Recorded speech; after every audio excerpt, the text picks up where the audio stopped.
तो बच्चे आज का हमारा टॉपिक है रेशो एंड प्रोपोर्शन। रेशो और प्रोपोर्शन क्या होता है? रेशो और प्रोपोर्शन कहते हैं निस्बत और तनासुब। निस्बत और तनासुब में हम अक्सर व बेशतर क्या चेक करते हैं? ये चेक करते हैं कि कौन सी रकम किस रकम से छोटी है, किस गुना, किस हद तक बड़ी है, किस हद तक उनके दरमियान में फ़र्क है, या किसी चीज़ को अगर कई तरह से ये डायरेक्टली प्रोपोर्शन की तरह से भी हैं, इन्वर्सली प्रोपोर्शन की तरह से भी हैं। तो इसमें यूँ देखा जा सकता है A रेशो B, यानी फ़र्ज़ किया अगर A आपका 2 है और B आपका 4 है तो दोनों को मुख्तसर करेंगे तो ये हो जाएगा 1:2, यानी कि B A से दुगना बड़ा है। इस तरह से भी हम चेक कर सकते हैं रेशियो और प्रोपोर्शन को, और इसी रेशियो और प्रोपोर्शन को हम लोग बटे में भी चेक कर सकते हैं, यानी A/B बराबर है 2/4। दोनों एक ही पाड़े से कटेंगे तो 1/2 आएगा। इसका मतलब अगर A 1 है तो B क्या है? 2 है, यानी B A से दुगना है। रेशियो और प्रोपोर्शन में हम ये चेक करते हैं कि कौन सी चीज़ किस चीज़ से किस हद तक छोटी या बड़ी है। इसके अलावा हम ये भी चेक करते हैं कि किसी भी काम हो, कोई भी चीज़ हो, उनमें फ्रिक्शन किस हद तक आ सकती है, फ़र्क किस हद तक आ सकती है। कोई काम अगर बढ़ रहा है तो कितनी तेज़ी से बढ़ेगा, कम है तो कितनी तेज़ी से कम होगा। रेशियो और प्रोपोर्शन दो तरह के होते हैं, एक डायरेक्टली प्रोपोर्शन का होता है, एक इन्वर्सली प्रोपोर्शन का होता है।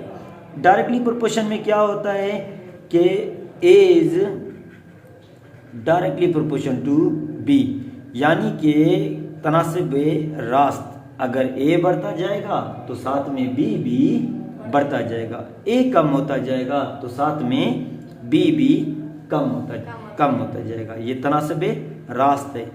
इसके बरक्स दूसरा तनासुब है जिसे कहते हैं तनासुब माकूस, यानी A बढ़ेगा तो B क्या होगा? कम होगा। A is inversely proportion to B। Inversely की अलामत को 1/, की शक्ल में जाहिर करते हैं, यानी आपका A बढ़ेगा तो B कम होगा, B बढ़ेगा तो A कम होगा। इसी तरह से यहाँ पर हमारे पास एक सवाल दिया गया है जिसमें लिखा है अगर 25 आदमी एक काम को 40 दिन में ख़त्म करते हैं तो उसी काम को 20 आदमी कितने दिन में ख़त्म करेंगे?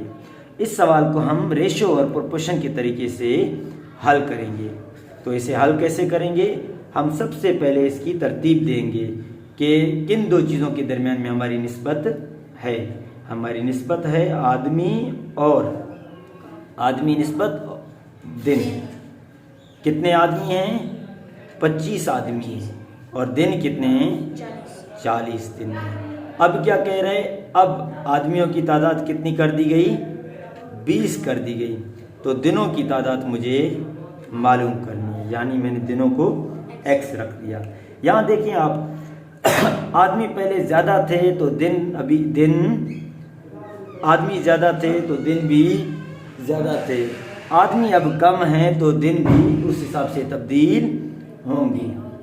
कैसे तब्दील होंगे? अब 25 आदमी एक काम को 40 दिन में कर रहे हैं, 20 आदमी उसी काम को कितने दिन में करेंगे? ज़्यादा दिन में करेंगे, यानी आदमियों की तादाद कम हो रही है तो दिनों की तादाद क्या होती जा रही है?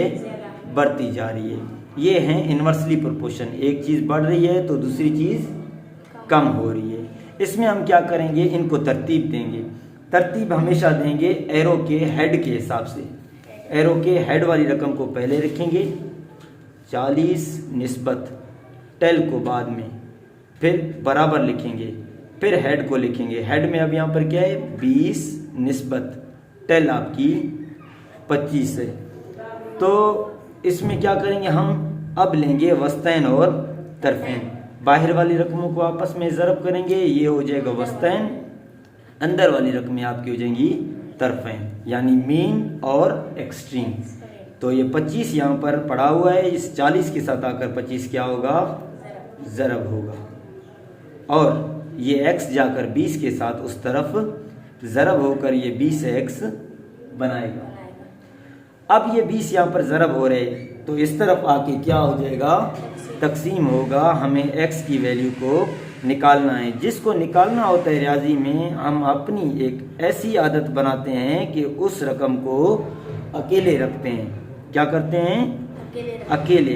अब x हमारा उस तरफ अकेला है। अब हम डायरेक्ट डिवाइड भी कर सकते हैं, यहाँ से इसको सिंप्लीफाई करके डिवाइड भी कर सकते हैं। ये 0 इस 0 से डायरेक्ट कट सकता है, और ये 2 एकम 2, 2 दूनी 2 भी से काट सकता है। अब ये 2 बचा है, 2 जब 25 से ज़रब होगा तो क्या आएगा जवाब मेरा? 50। यानी x बराबर हो जाएगा मेरा 50।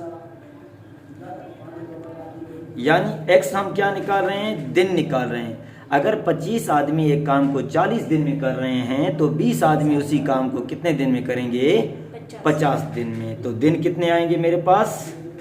50। ये मेरा इस सवाल का जवाब है। तो ये है रेशियो और प्रोपोर्शन का तरीका। इस तरह के सवाल में हमेशा हम इस पॉइंट में आकर गौर करते हैं कि कोई चीज़, दोनों चीज़ें आया बढ़ रही हैं या एक चीज़ बढ़ रही है और दूसरी चीज़ कम हो रही है।